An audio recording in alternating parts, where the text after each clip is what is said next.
Hi, I'm Jeanette Roche. This is Bridge City News. Here are some of the top stories we've been following. 7 days into the invasion, casualties mount as Russia bombards Ukraine's second largest city of Kharkiv. Plus, Canada to send 4,500 rocket launchers and 7,500 hand grenades to help Ukraine defend itself against Russian attacks. And Alberta cabinet ministers visit Lethbridge to discuss the current state of the province since passing the budget. Your nation, your province, your southern Alberta. From the heart of Lethbridge, it's Bridge City News with Jeanette Roche. Thanks so much for joining us. 1 week into Russia's invasion of Ukraine, more than 1 million people have fled the country. It is the swiftest refugee exodus this century, according to the United Nations. A 40-mile-long column of Russian tanks and military vehicles stands outside the capital as Russian forces press forward with their assault on other strategic towns. Russian forces have kept up their bombardment of the country's second biggest city, Kharkiv, and have seized 2 strategic seaports. Ukraine State Emergency Services reports more than 2,000 civilians have been killed since the start of the conflict a week ago. Russia said on Wednesday nearly 500 of its troops have been killed and almost 1,600 wounded. Analysts say Russia had underestimated Ukraine's ability and willingness to defend itself. So the operation began too late. That's Putin's personal mistake.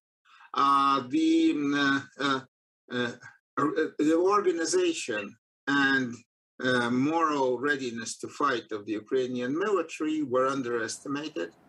As of Thursday, Russian forces were on the edges of the city of Enerhodar, Ukraine, which is the site of Europe's largest nuclear plant. The State Emergencies Agency is reporting at least 22 civilians have been killed in a Russian strike on a residential area in the city of Chernihiv in northern Ukraine. There's also word that the commanding general of the Russian 7th Airborne Division was killed in fighting earlier this week. A second round of talks between Ukrainian and Russian delegations is underway in Belarus. But Russian President Vladimir Putin has told French President Emmanuel Macron that he's determined to press on with his attack, quote, until the end. Ottawa is sending more lethal aid to Ukraine and increasing the economic pressure on Russian oligarchs. Canada will send 4,500 rocket launchers and 7,500 hand grenades and is promising $1 million for the purchase of high-resolution satellite imagery. This capability will provide Ukraine's military with a strengthened ability to monitor the movement of Russian forces in and around their territory. Some in Canada say it would be helpful to Ukraine and the European Union if Canada were to change its views on fossil fuels and allow for greater exports of liquid natural gas across the Atlantic to make it harder for Putin to fund his war. Lethbridge MP Rachel Thomas agrees, saying this could certainly help keep a bully at bay. Putin is able to invade Ukraine because his war machine is largely propped up by the funds received from the sale of oil and gas. If Eastern Europe doesn't have to be reliant on Russia, if they can be reliant on Canada instead for the natural gas consumption, we can actually take that money from the coffers of Russia then. In doing so, we create greater stability in the region because, of course, those Eastern European nations are no longer dependent, on the bullying, the bully in the neighborhood, I should say. You can catch my full interview with Rachel Thomas coming up after Business News. Deputy Prime Minister Chrystia Freeland is warning any Canadians who join Russian forces attacking Ukraine could find themselves breaking international law. That's because Canada holds the position that Russia's attack is illegal.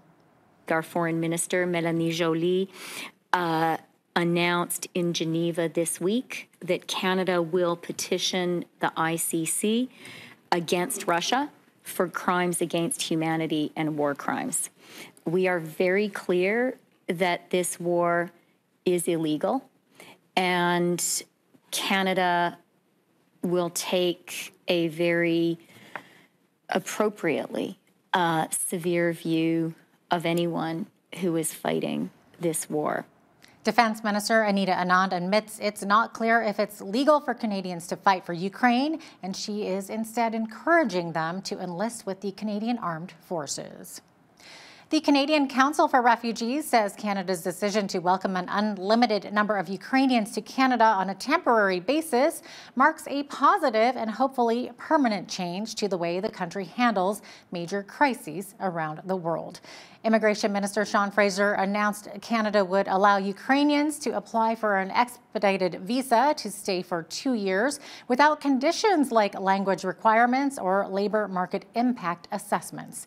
Prime Minister Justin Trudeau says the government's approach to the Ukrainian refugee crisis was built upon its earlier experience bringing in refugees from Syria. In this situation, the challenge that we're focused on is getting people not from Ukraine directly to Canada, because they are fleeing to countries like Poland, Romania, Moldova, other countries like that, where we are then able to work with them in the relative stability of a peaceful neighboring country to process as quickly as possible and bring them to Canada. And that's where this measure that will take 2 weeks to be able to get them emergency travel authorization that will not just allow them to come quickly to Canada, but to study, to work, to rebuild their lives to a certain extent, either while they wait to return home to Ukraine or to start a new life in Canada. Animosity towards Russian citizens and those of Russian descent seems to be mounting around the world. On Thursday, organizers of the Winter Paralympics reversed course and expelled athletes from Russia and Belarus as they were faced with threats of withdrawals and growing animosity in the athletes' village. And closer to home, police in Calgary say that there have been multiple reports in the last 2 days of alleged hate speech and harassment targeting Calgarians of Russian descent. Police say the posts were on a social media platform. Patrol officers and the Hate Crimes and Extremism Unit are investigating. Last weekend, All Saints Russian Orthodox Church in the city was vandalized with red paint. The second of 4 men facing charges of conspiracy to commit murder following arrests near the Coutts border last month was scheduled to have his bail hearing late this afternoon in Lethbridge. 44-year-old Chris Carbert also faces charges of possession of a weapon, mischief to property over $5,000, and uttering death threats. On Wednesday, his co-accused, 48-year-old Chris Lysak, was denied bail. 40-year-old Jerry Morin was also scheduled for a bail hearing Wednesday, but it was canceled. No new date was set. Alberta Premier Jason Kenney says a simple majority at next month's leadership review would be enough for him to stay on as leader of the United Conservative Party. Kenney said yesterday that in a democracy, a majority is 50% plus 1. Previous Conservative leaders Ed Stelmach and Ellison Redford were forced out after receiving 77% support. The leadership review is set for April 9th in Red Deer. An Alberta cabinet minister and member of the legislature made a stop in Lethbridge Thursday to announce some initiatives the government plans on for several sectors. As Angela Stewart explains, this all comes as the UCP were able to balance the budget last week.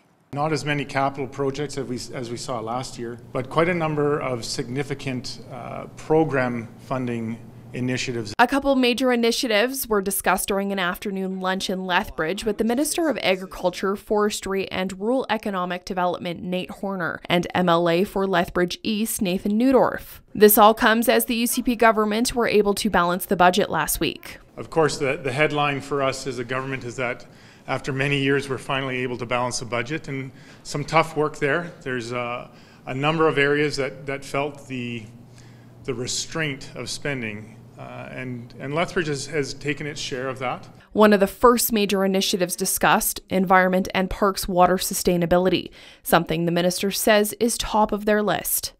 This food corridor, the irrigation investment, and what's happening here in the south is definitely front of mind for our department. Cindy Voss, CEO of the Lethbridge Chamber of Commerce, says there is concern when it comes to water supply in Alberta. We know Canada has been facing significant pressure on its water resources, both surface and groundwater. There's an ever-increasing demand for water resource. The limits of available water have been reached in the southern portion of the province. Another key topic was the need to invest in truck driver training. We want to ensure we're safe as any jurisdiction in the world, but we desperately need these truck drivers to move our products. I think there's a lot to be excited and optimistic about, and a lot of more positive conversations we're all going to get to have as Albertans. So I look forward to having those with you. For Bridge City News, I'm Angela Stewart. Thank you, Angela. Ag Expo is back for its second day at the Lethbridge and District Exhibition. As Nathan Ryder reports, the event provides a great networking opportunity for farmers across the prairie provinces. A little bit of overnight snow did not deter the crowd at the Ag Expo and North American Seed Fair at the Exhibition Park this afternoon. The event was in its second day today, with some exhibitors coming from across the prairie provinces to showcase their products and services. Mike Warkentin, the Chief Executive Officer at Lethbridge and District Exhibition, says the event is key for one of Southern Alberta's major industries. Agriculture really is the lifeline of Southern Alberta, and Ag Expo provides the opportunity for the industry to come together. And for us, not only is it a reopening, but it's also a relaunching of how we're going to program events into the future. This year's event provides a chance for more businesses to have face-to-face interactions with potential clients. Mark Jongerton of Southern Irrigation is one of the vendors attending this year's Ag Expo.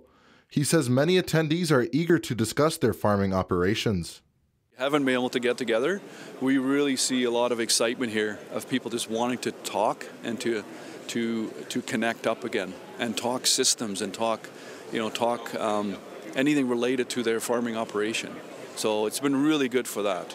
The event will see more than 7,000 attendees and 350 different vendors, including farm equipment, irrigation systems, livestock supplies, chemicals, seeds, and brand new farming technologies. The final day of Ag Expo and North American Seed Fair is Friday, March 4th. For Bridge City News, I'm Nathan Ryder. Thank you, Nathan. Well, it's a landmark most of us in Lethbridge are familiar with. I'm talking about the old post office building on 4th Avenue here in our city. But it's now a beacon of hope for those seeking employment as the home of the Lethbridge Teamworks Career Center. The new job search hub helps unemployed Albertans find work by offering up programs to help them reach that next step in their job searches. As Micah Quinn explains, this is also the 30th anniversary for the center.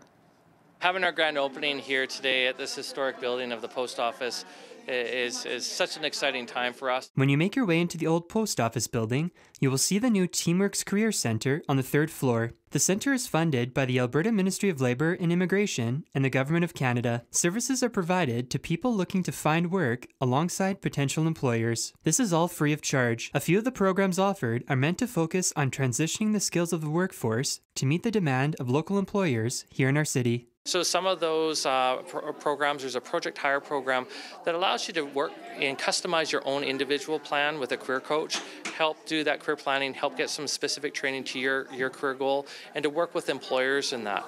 We also have some occupational training programs which actually train you to hit some certain sectors. So one of those of people that really want to move into an accounting or to an office environment, there's programs there to help them.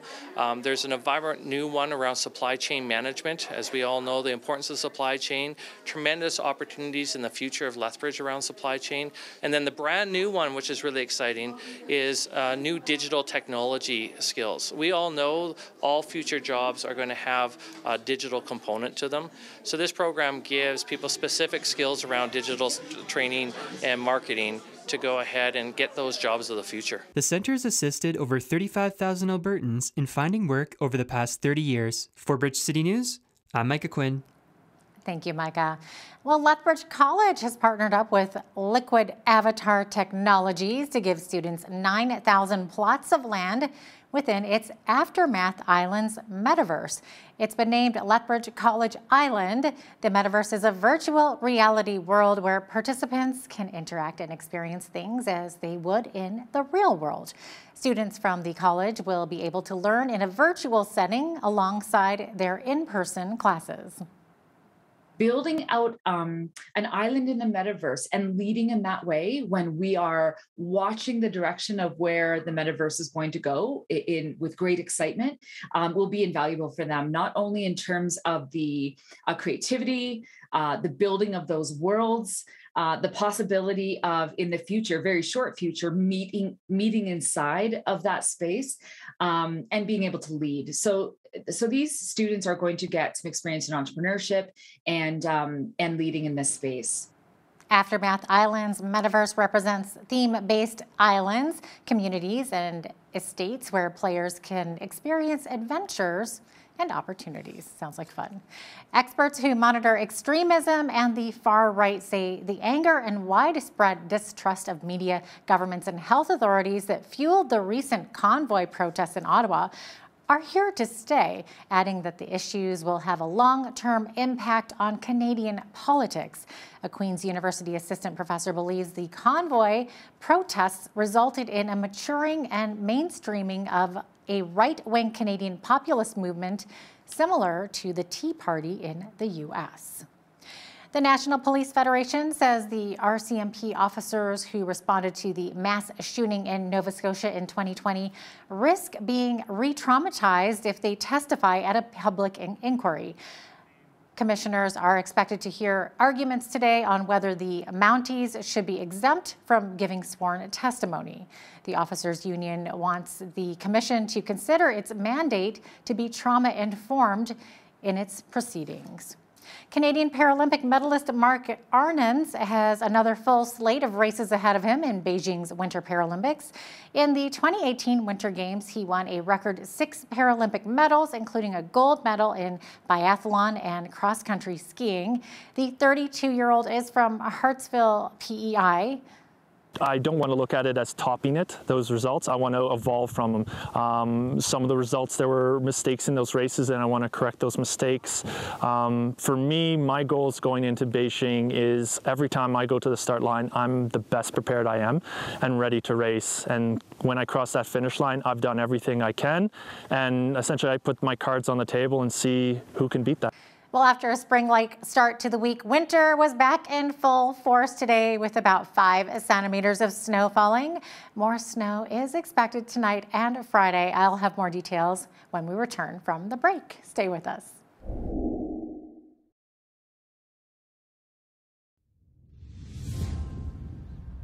Well, it does look like Old Man Winter has hit us once again. We're going to be expecting another 2 centimeters of snow overnight. The snow lasting until around noon tomorrow should be dissipating, but then we are also looking at another 30% chance of flurries sometime late tomorrow afternoon, also 20 to 40 kilometer per hour winds. -3 is our high for Friday. As we look into Saturday, getting a little chillier there, -5 the high, mix of sun and cloud though. Into Sunday, we're seeing a high of -1, all the way up to 7 degrees though on Monday with lots of sunshine. Then back down to 0 on Tuesday with mainly cloudy skies. And on Wednesday, another 60% chance of flurries. That snowfall actually starting on Tuesday night going into Wednesday. Wednesday's high only -9. So, you know, what can I say? It's springtime in Alberta. Average high for this time of year, 4 degrees. Average low, -9. High temperature on this day was back in 1986. Right there was 19 degrees. And it was -33 back in 1978. Sun rose this morning at 7:10 and our sun set this evening. 6:16 p.m., giving us more than 11 hours of daylight. I feel the summer coming already, even though it doesn't look like it outside. Over on the west coast tomorrow, we're seeing showers, 40% in both Victoria and Vancouver tomorrow. 12 degrees the high in Victoria, 9 in Vancouver, -8 over in Edmonton. Edmonton is seeing some flurries, as well as Calgary tomorrow. Also flurries and a 20 to 40 kilometer per hour wind tomorrow in Calgary. Oh, Not so fast here. We're getting into the prairies right now. Snowfall warning in both Saskatoon and Regina tomorrow, -10. The high in Saskatoon, 5 to 10 centimeters of snow expected there. 2 to 4 centimeters expected in Regina, and another 2 centimeters of snow also expected in Winnipeg. So pretty snowy across the prairies tomorrow. Toronto, lots of sunshine. 1 degree the high. Snowfall in Ottawa tomorrow, -3 the high. And no snowfall here in Montreal. We're looking at sunny skies and a high of -5 as we look to Atlantic Canada. Sunshine and -6 in Fredericton, -5 the high in Halifax. Charlottetown's high -9 tomorrow, and snowfall expected tomorrow in St. John's, Newfoundland with a high of -5. Looking up to 60 winds and blowing snow in exposed areas as well. So there you have it. That is your forecast. Bank of Canada Governor Tiff Macklem says the central bank needed to start raising its benchmark interest rate to dampen spending growth and cool inflation. The Bank of Canada raised its key policy rate to 0.5% this week, and Macklem isn't ruling out larger and faster hikes ahead. We've had our policy rate at its floor for almost 2 years now. Yesterday, we took it off that floor. We raised interest rates by 25 basis points to 0.5%. And we signaled very clearly that we expect our policy rate will need to rise further. Interest rates will be on a rising path. So, how quickly we move interest rates up on that rising path, or how slowly we move them up on that rising path, is going to depend on the evolution of the Canadian economy and our outlook for inflation. The average selling price for a home in the Greater Toronto area soared past $1.3 million in February. That's up about 28% from a year ago. The Toronto Regional Real Estate Board reports the average price of a detached home hit more than $1.7 million last month as demand outpaces supply. Now here's a look at today's markets. The TSX was down 523 to 21,250. The Dow was down 96.69 to 33,794.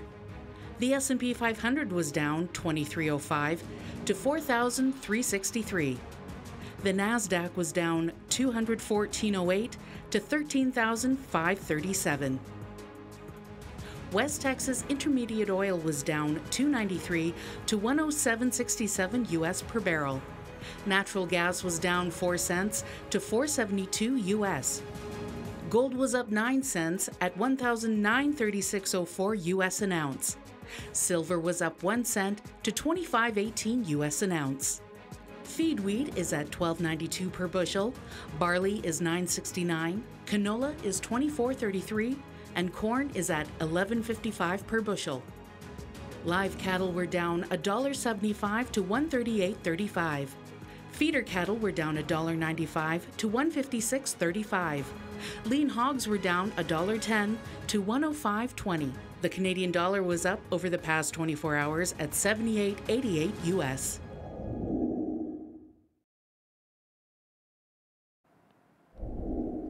Recapping one of our top stories today, 1 week into Russia's invasion of Ukraine, more than 1 million people have fled the country.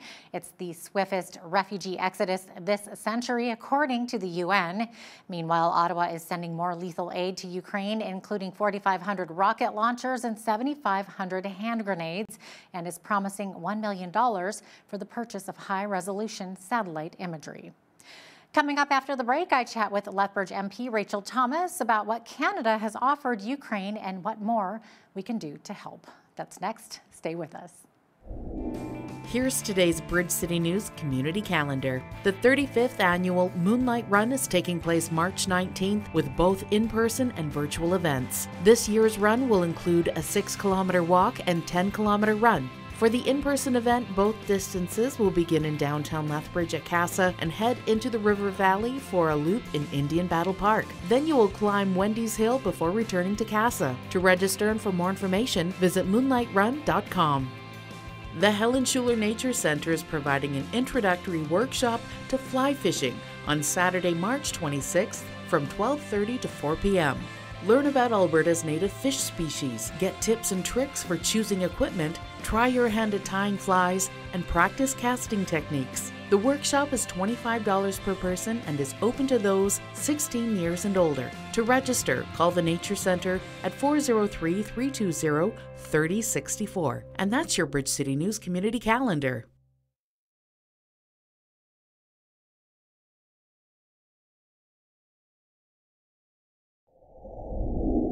Well, these are crazy times that we're living in, a COVID pandemic with varying restrictions and mandates, freedom, protests, and now a war in the Ukraine with potential to escalate beyond those borders. Joining us to discuss this is Rachel Thomas. She is the MP for Lethbridge, Alberta. Rachel, thanks for joining us once again today. It's my pleasure. Thank you so much for having me. Absolutely. So, Rachel, all eyes are now on the Ukraine, where they're defending themselves against what most of the world views as an unprovoked military invasion by Russia. So what is Ukraine asking Canada to do to help? Yeah, I think really, to summarize that, I would say really Ukraine is saying, we want fewer words and more action. They want to know that Canada is standing in full solidarity with the people of Ukraine. And that means coming through with some support. And certainly we've done that to some extent, but I think that there are more things that Canada can and should do in order to stand with the Ukrainian people. Okay, so with that said, what has Canada done so far to help, and what more can and should be done by our nation to aid Ukraine? Yeah, for sure. So, it's certainly a number of things that have been done so far in order to assist in this situation. I think it can be broken down into two streams. So one is to help the Ukrainian people, and then the other stream would be, what has Canada done in order to take action against Russia and, of course, Belarus, because they've shown great support for Putin as well. So I think on the side of looking at things that have been done in order to assist Ukraine, we can talk about things like lethal and non-lethal military support that has been given. We can talk about financial support that has been given in order to aid, humanitarian efforts. A loan was given for $620 million in order to support, Ukraine's economy. In addition to that, we've definitely taken a very strong stance against Putin, against, his invasion of the Ukraine. And then the other thing that we've done, is Canada has offered to speed up the application process for visas for those wishing to flee from Ukraine and come to Canada. So those are all really good efforts in order to support the Ukrainian people. I should also mention that, as of March 3rd as well, 35% tariffs were applied to Russia and Belarus products that are coming into the nation of Canada. And so that's also a step in the right direction. When we look at, other actions to counter Russia and Belarus, there are definitely sanctions that have been applied. We've prohibited Russian-owned aircraft and ships from entering Canada's airspace and waterways. We've imposed restrictions of various kinds. We've, and we've closed our office in Russia as well. That said, I do think that there are still a few things that can be done. So, for example, giving visa-free access to come to Canada. People shouldn't have to wait for several weeks in order to be able to come. And that should be granted to them, more quickly. I mean, we're talking about a war effort that is the greatest we've seen since World War II. And so Canada does have a responsibility to act and to provide assistance to these folks who are looking for safety. Yeah, it's such a dire situation that these people are in, absolutely. Has Canada changed its view on fossil fuels? I know some say that it would be very helpful to Ukraine and the EU if Canada were to do that and to allow for greater exports of liquid natural gas across the Atlantic to make it harder for Putin to fund his war. So incidentally, this would also be a big help to the Canadian economy. What are your thoughts on that? Mm-hmm. I appreciate the question because I think it's a really important one that needs to be asked. And it's actually also in alignment with a motion that we moved in the House of Commons on Thursday. And that motion is actually calling for attention to be given with regard to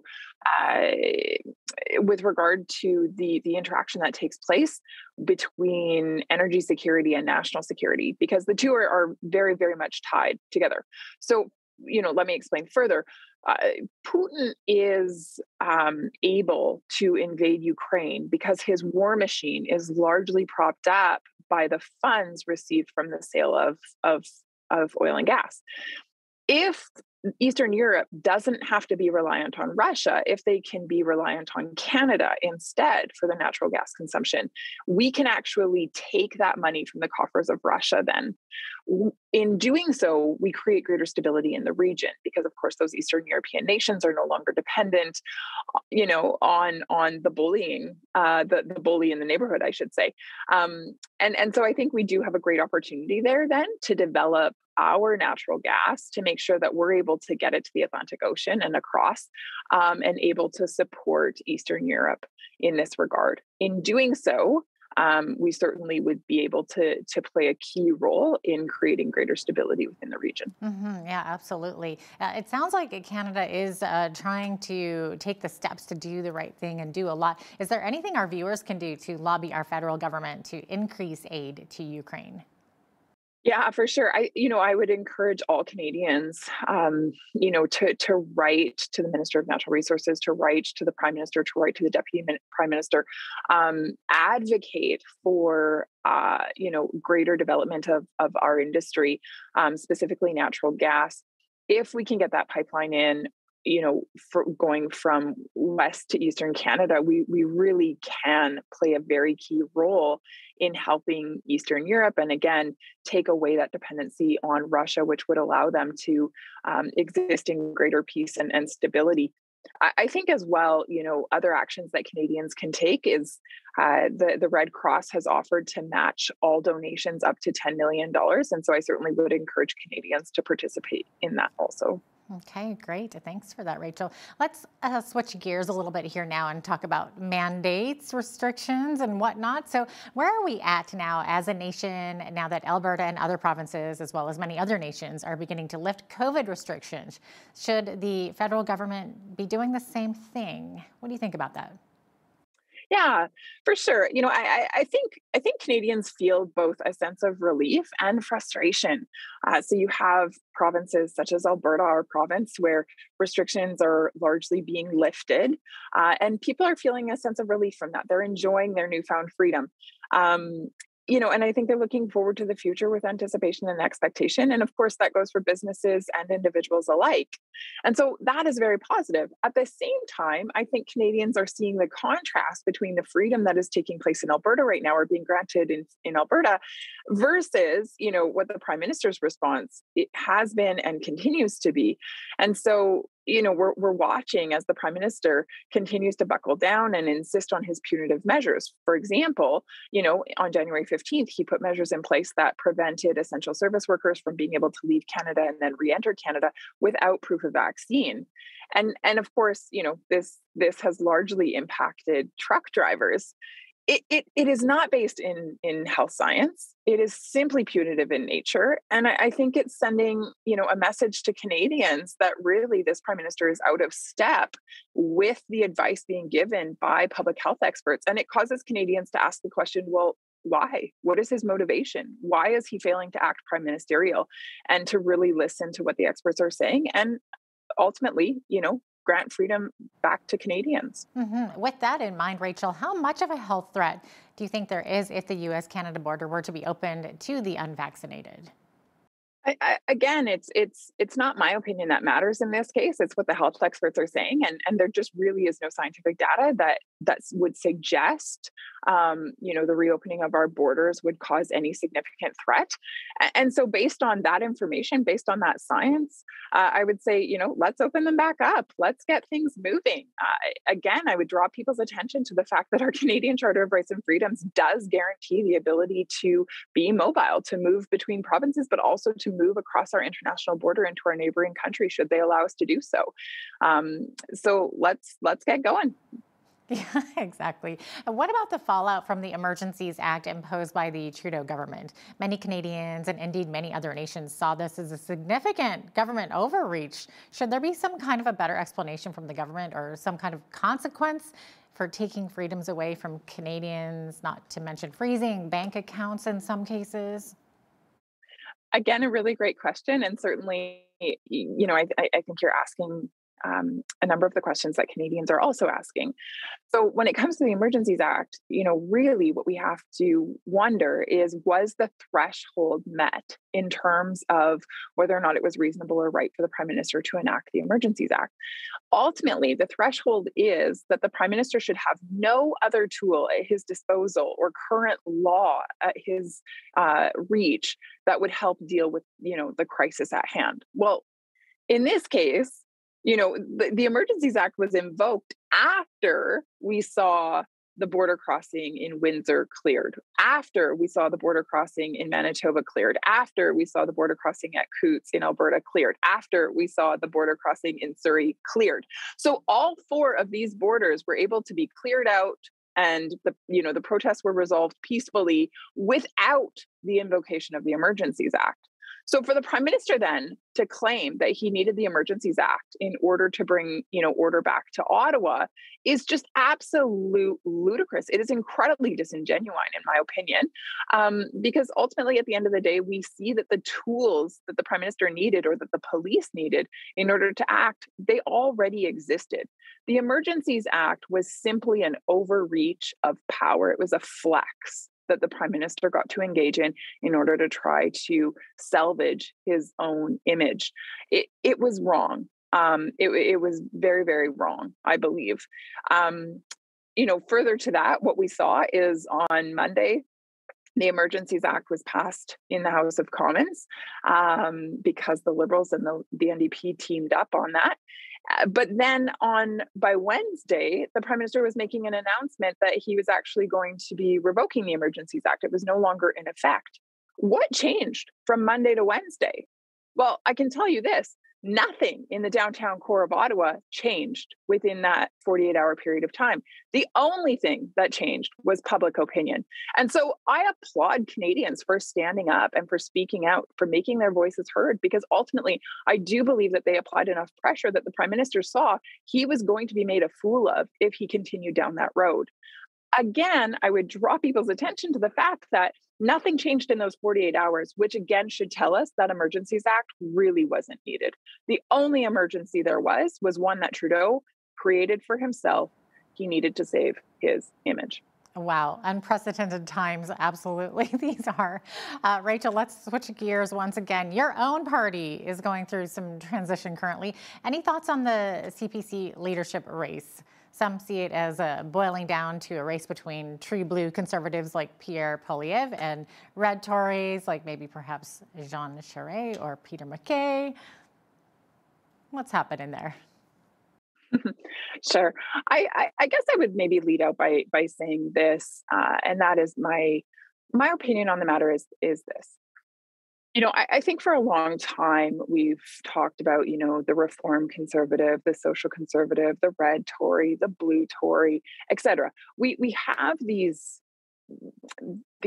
terms that we like to use to describe variations within conservatism. My hope is that in this race we actually abandon that practice. A conservative is a conservative is a conservative.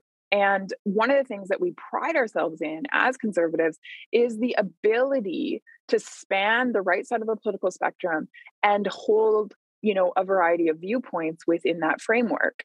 So really, I'm looking for those who are, leadership hopefuls to be able to clearly define the essential principles of conservatism versus the peripherals.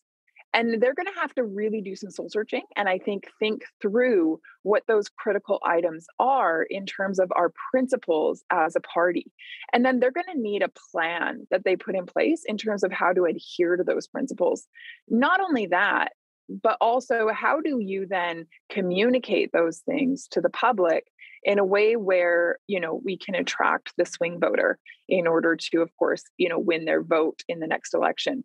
So I really think it comes down to a few things, obviously, a vision that captivates Canadians. It comes down to, being able to unify this country, East, West, Indigenous, non-Indigenous, French, English. We really need someone who will be able to bring unity. We need to take a stand for freedom. And again, very clearly define what we mean by that. We need to stand for a strong economy and for its rebuilding effort going forward.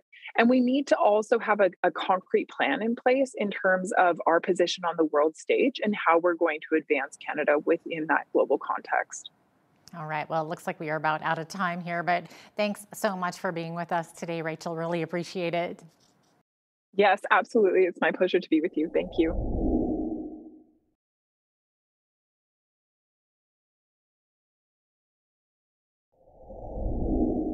The term mental illness seems to have some stigma associated with it, and it's a challenge that many people live with today.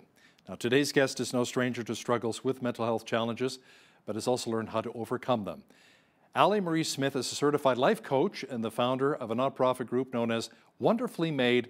She's also author of the book, Wonderfully Made, Discover the Identity, Love, and Worth You Were Created For. Allie, welcome to Bridge City News. Thank you so much for having me. You bet. Now, what is your organization, Wonderfully Made, all about? Our mission is to help teen girls and young women know their God-given value and live spiritually, emotionally, and mentally healthy lives. So we offer young women's conferences. We have a podcast for young women and the women who love them, many films, online encouragement. We send encouragement packages to teenage girls here in the US who are in mental or emotional distress. So we do a lot to really encourage young women to really live into their true identity in Christ. I'm glad you brought up online encouragement because nowadays there seems to be a lot more online bullying. So this really counteracts that nicely, doesn't it?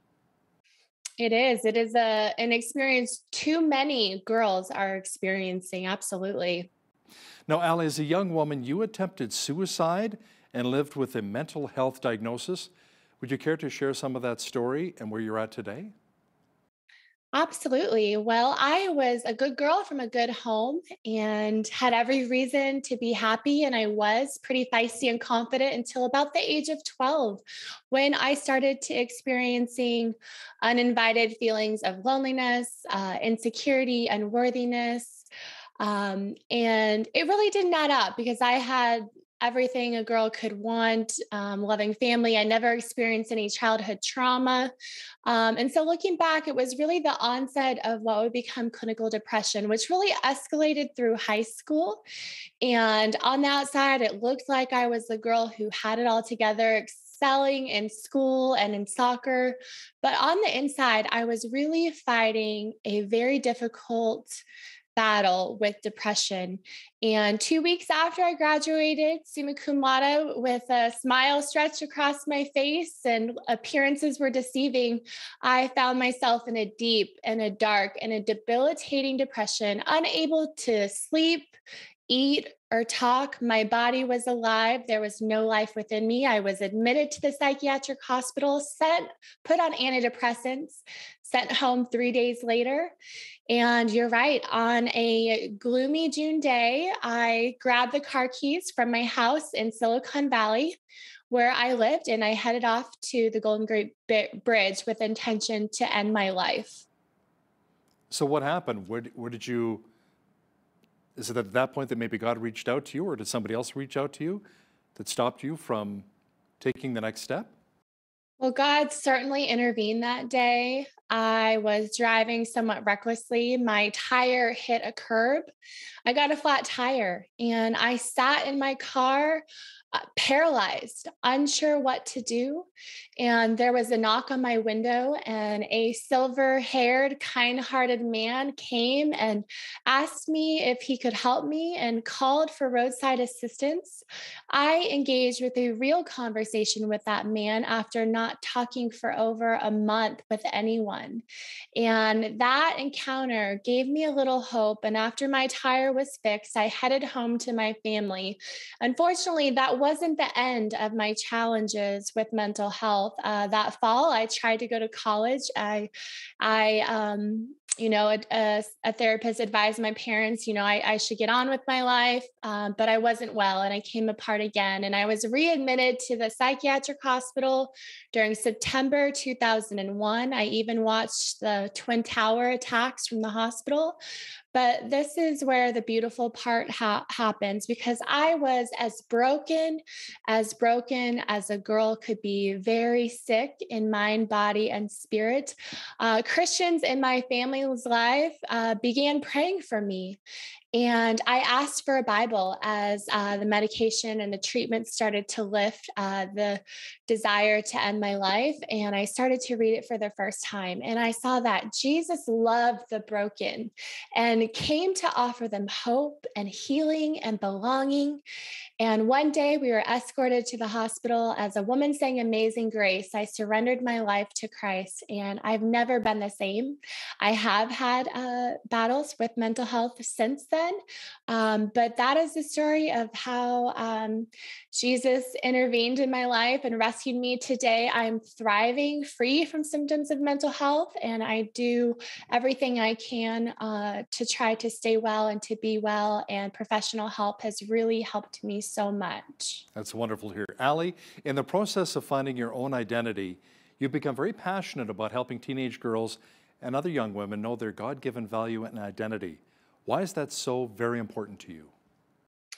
Well, I know what it was like to be a teen girl, lost, confused, insecure, flooded with feelings of unworthiness and shame. And this is an experience too many of our teen girls and young women are experiencing. About 1 in 4 young women struggle with a mental health condition, whether that's depression, anxiety, or an eating disorder. To compound this, they are living in a godless culture that tells them their worth is found in their appearance and in their influence and in their successes, and they are contending with the toxicity of social media. And many girls don't know the love of Christ, and that their true value and identity is simply found in a personal relationship with God. And so I'm so passionate about teen girls and young women, because I know through my story that God can do beautiful things with a broken life. And he can help these girls and young women really live the lives they were created for. Do you sometimes maybe encourage young women to get off of social media for a period of time, because it can become quite toxic? Absolutely. I actually extended an invitation to every teen girl, young woman, mom, mentor in our community to take a social media detox as they read through my book, because it is so much about our true purpose and it's about living an intentional life. And so I always invite and challenge young women to trade a distracted life for their actual life, to practice the spiritual discipline of presence. And we know that social media is highly toxic to young users, but especially teenage girls. Even Facebook's own findings have realized this, that it increases anxiety and depression. So I tell every girl, every adult who is experiencing mental health issues, I think the last place they should be on is social media, unless by some reason they're able to handle it in a healthy way. So, Allie, do you believe that beauty and purpose comes really from our brokenness? And if so, why? Well, I think our beauty and purpose is ultimately found in our relationship with Christ, but I do believe that there is so much beauty that can be found from being broken. In breaking and coming to God, we can even become more beautiful. There is a Japanese form of pottery known as kintsugi, and it's where the potter takes a piece of pottery that has been broken and shattered into countless pieces, and instead of throwing that broken piece of pottery away, that potter takes all those pieces and, using an often gold or silver lacquer, mends them together into a new piece of pottery that is even more beautiful and resilient than it was before the breakage. And I believe this is a beautiful analogy of what God can do with the broken parts of our lives. He doesn't throw us away. He is our great Redeemer, and his eternal plan for us is good. And so we know that all things can work together for good for those who love God and are called according to his purpose, and he doesn't waste our pain. Amen. Ali, how do you fight for your own mental health? Do you open up God's Word, maybe take some walks out in the park? And what maybe steps can people take? How can you encourage others to do the same? Sure. Well, because I've struggled so severely, I am so motivated to stay well and to be well. Um, of course, I'm absolutely in God's word every day. We know that neuroplasticity is the real thing. Being transformed by the renewing of our mind, we can create new neural pathways in our brain. We know that we're not stuck with old thought patterns. We can be transformed by our thoughts. So for me, that looks like scripture memorization. It looks like truth declarations. It looks like praying regularly throughout my day. On top of that, I also am very committed to living a clean and a healthy lifestyle. So for me, that looks like religiously guarding my sleep, going to bed, waking up at the same time every day, taking my medications, supplements, and vitamins with gratitude. I use a pill box so I never miss anything. And I say a prayer of thanks. God, thank you for this, that you have used, this tool you have given me to help heal me and to help me live my best life. I abstain, of course, from drugs and alcohol as well. I get regular exercise, move in ways that bring me joy. For me, that's surfing here in California, time with my dog, stress management. There are so many things we can do to be an active and a willing participant in our own wellness. And so for me, I'm committed to doing anything I can to stay well and to be well. And I want to encourage anyone to remember that you have agency over your daily decisions for your wellness. And there's so much we can do to improve and enhance our mental health. What is one of the biggest lies you believe girls and women buy into today? I think for so many teen girls and young women, they believe the lie that in order to have worth, they must live out loud, and often that's online, and do big things. But we know that God doesn't demand perfection from us. He doesn't expect us to do big things, but God invites us to live faithful lives. You know, I think of my grandmother, Marion, my dad's mom. She was part of the greatest generation. She endured the Great Depression and World War II, in which my grandfather fought, and she didn't live a fancy life, but she lived a joy-filled, beautiful, and a faithful life. And unfortunately, too many girls, too many young women, really too many women of any age believe that we need attention, that we need to be follow-worthy online, that we need to do big things.